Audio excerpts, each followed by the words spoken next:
Assalamualaikum warahmatullahi wabarakatuh. Halo guys, perkenalkan nama saya Putri Eriska dengan NIM 1901-102 dari kelas S1 2C.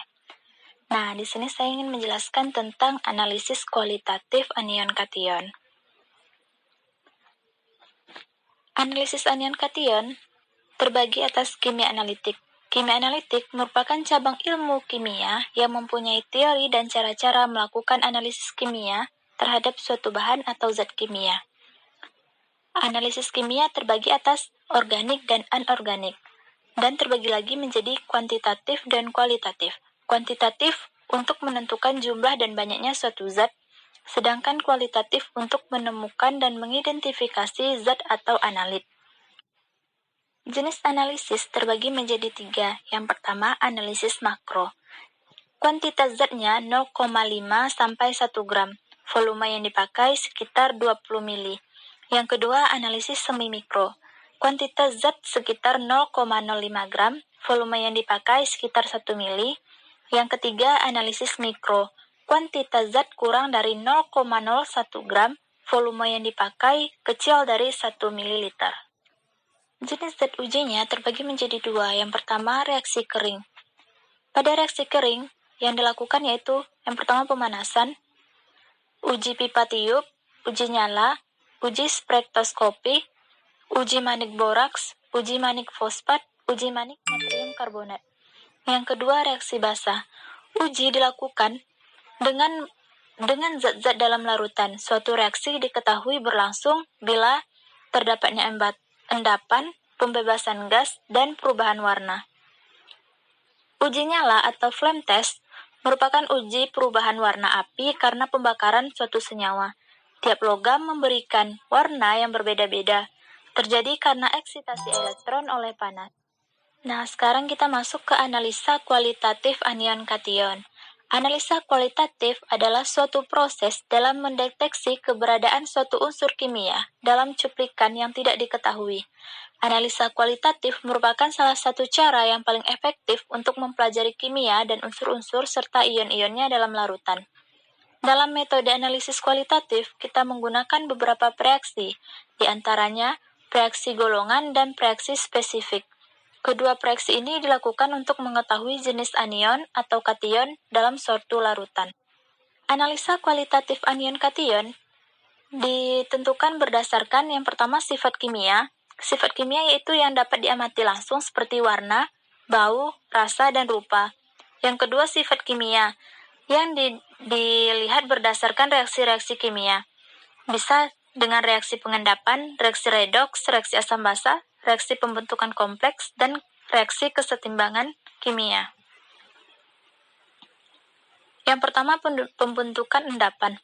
Larutan jenuh merupakan satu sistem kesetimbangan. Contohnya, AgCl menghasilkan Ag+ ditambah Cl-. Ini merupakan kesetimbangan heterogen karena AgCl dalam bentuk padat, sedangkan Ag+ dan Cl- dalam bentuk larutan. Ini adalah hasil kali kelarutan.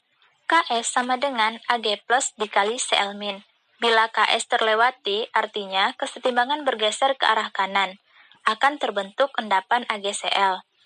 Selanjutnya, perubahan warna atau pembentukan kompleks. Suatu ion atau molekul kompleks terdiri dari suatu atom atau ion pusat dan sejumlah ligan. Ion pusat adalah ion logam. Ligan adalah ion atau molekul yang memiliki pasangan elektron bebas. Contohnya, Cn-, NO2-, H2O, NH3, dan lain-lain. Nah, sekarang kita masuk ke analisis kation. Klasifikasi kation. Klasifikasi kation yang paling umum didasarkan pada perbedaan kelarutan dari klorida, sulfida, dan karbonat. Klasifikasi kation terbagi atas 5 golongan. Golongan yang pertama, membentuk endapan dengan HCl encer. Contohnya Pb2+, Hg+, dan Ag+. Golongan kedua, tidak bereaksi dengan HCl, membentuk endapan dengan H2S.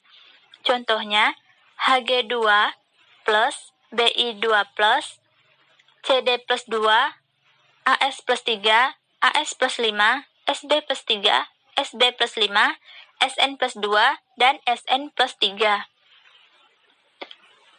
Golongan ketiga membentuk endapan dengan NH4S. Contohnya, CO plus 2, Ni plus 2, Fe plus 2, Fe plus 3, Cr plus 3, Al plus 3, Zn plus 2, dan Mn plus 2.